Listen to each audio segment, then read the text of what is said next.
Sur ce plateau, deux gilets jaunes, Boudjema et Fawzi Lelouch, dirigeant également d'Accessible. Bonsoir messieurs, merci d'être sur ce plateau. Nouvelle violence, nouvelle polémique avec cette main arrachée, Boudjema. Déjà, j'aimerais, bonsoir, apporter tout mon soutien à Sébastien Maillet, 30 ans, qui exerce son droit à la manifestation et qui aujourd'hui a perdu une main. Perdre une main, c'est une mutilation à vie. On a souvent parlé sur ce plateau des grenades désencerclantes qui blessent et qui mutilent. Il s'avère que c'est un jeune homme d'Argenteuil, la ville d'où je viens, et les personnes de banlieue sont bien en manifestation, et effectivement les Argenteuillais sont très tristes ce soir et sont très en colère. Et très rapidement, je pense mercredi, nous allons appeler à une marche et un rassemblement de solidarité pour Sébastien Maillet qui n'exerçait que son droit légitime à la manifestation. Ce soir, on est en colère, on est triste et on va, nous, à Argenteuil, s'organiser collectivement pour protester contre la violence d'État qui s'exerce à l'égard des Gilets jaunes. Je mets en garde Monsieur Castaner. Monsieur Castaner, votre maintien d'ordre pose problème et le peuple va finir par riposter. Fawzi Lelouch, Boudjema vient de nous donner le nom de ce manifestant blessé, Sébastien Maillet, d'Argenteuil. Vous confirmez ? Oui. En plus, on sait qu'il est de profession plombier, à croire que les plombiers, ils sont visés. Hein. On parlait de photographe. Est-ce qu'il était peut-être en train de photographier les amateur. lieux De tous les cas, il était observateur, il n'était pas agressif. Et encore une fois, on repose le même problème, des gens qui sont en manifestation et qui, du coup, par ces armes, sont mis en danger. Quoi qu'il en soit, ça fait des mutilés, ça peut faire des blessures très graves et des handicapés. Et ça, on en est conscient. Sauf que aussi, d'après les derniers renseignements qu'on a, parce qu'il est hospitalisé actuellement à l'hôpital Pompidou, où il va subir 9 heures d'opération, d'après ce qu'on lui a dit et en rapport de la famille et des gens qu'on a envoyés là-bas, c'est aussi qu'il aurait pris un coup de balle de LBD 40 au visage, en plus de sa main. Donc, à confirmer, mais c'est ce qu'on nous a fait part de là-bas. À savoir qu'il faut bien prendre conscience de quelque chose. Bon, déjà, nous, on soutient parce qu'on est solidaires, chacun d'entre nous, des actions qu'on mène en tant que Gilets jaunes, où on sera ensemble et on va faire un appel pour qu'on puisse venir nombreux à Argenteuil s'il y a cette marche qui se déroule. De toutes les façons, on est en coordination et on est en lien de façon à ce que lorsqu'il se passe quelque chose de grave, on doit être solidaire et soudé. À savoir aussi qu'il faut prendre en compte aussi que ce gouvernement, à un moment ou à un autre, il faudra qu'il rende des comptes auprès de la justice.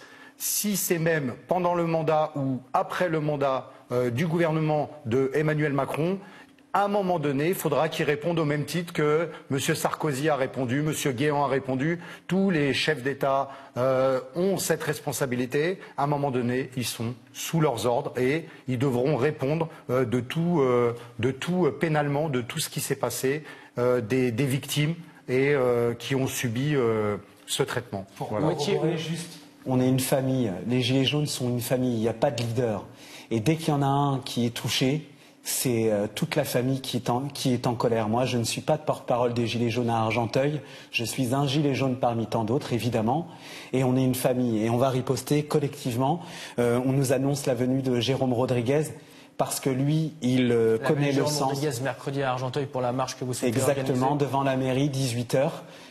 Il sera présent avec Fawzi, qui est un organisateur des manifestations parisiennes.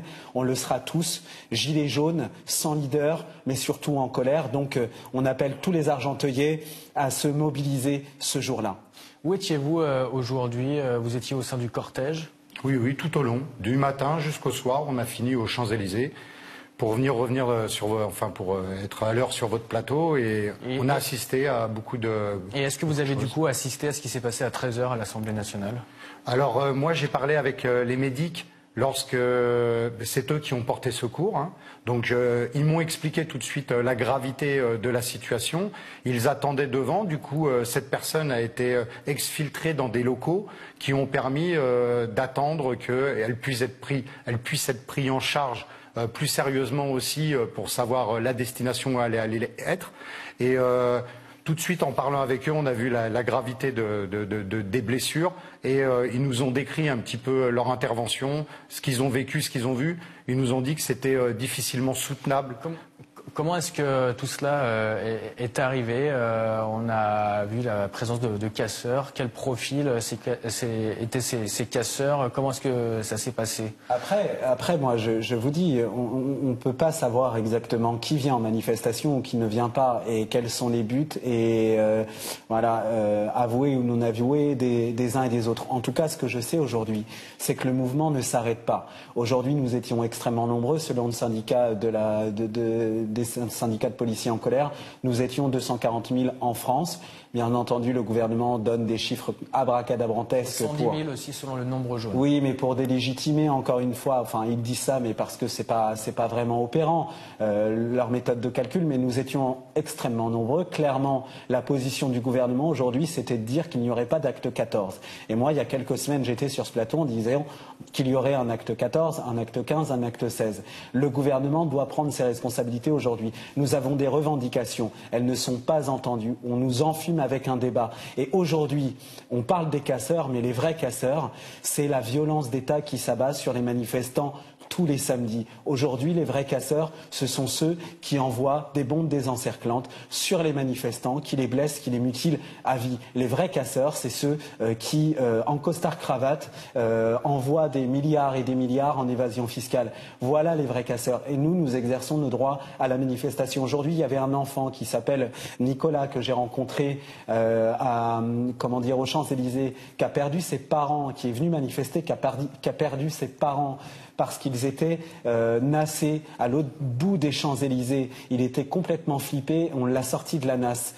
C'est un enfant qui était là, qui est venu avec ses parents manifester, qui se retrouve dans des situations de danger. Il faut que les taux se desserrent. Il faut que le gouvernement prenne la mesure de ce qui est en train de se passer et il faut qu'ils entendent nos revendications. De toute manière, ça ne s'arrêtera pas. Aujourd'hui, on est arrivé à un point de bascule. Voilà, nous continuerons le combat.